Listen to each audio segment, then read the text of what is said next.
Hello, this is Patrick from XPression, and I'd like to show you an interesting way to export a group of scenes as individual video files. I'm here in the sequencer inside of XPression, and I have 4 OTS graphics that I need as exported video files.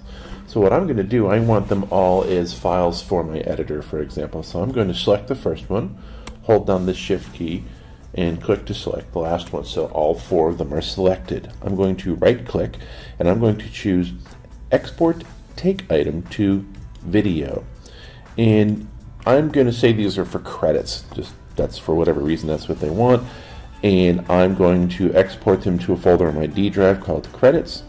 And let's say I want these to be 90 frames long, and if I have a transition, I'll run it. And again, forcing duration means normally these are 60 frames. I can make them sit longer or shorter, depending what the duration is. And I'm going to tell it, since I have some transition logic built, I wanted to render the out transition as well. So each file will have an out as well as the in that's animated with it. You'll notice I can choose the file formats from AVI or MOV.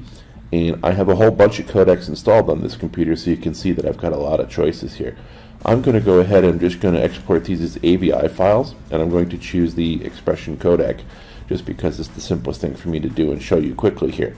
I can also tell them whether I'm doing shaped or unshaped. I'm going to tell them if there's audio or not, and I can make sure the alpha channel gets added.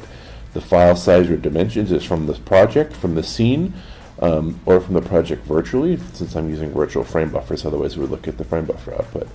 When I click export, you can see that it's rendering each one, and again what I've chosen for it to render is it's got a base name, so I'll have credit pages 01, 02, 03, 04, and you can see that it's rendering each individual file.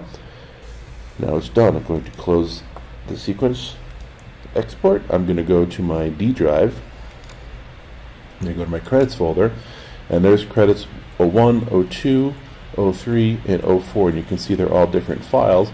If I go ahead and just open them up, you can see that it plays the video, and I've got these set to loop. I don't want them to loop anymore. So that one will play and disappear. This one will play and disappear. So that's the way that I can export a group of XPression scenes from my sequencer, is individual videos.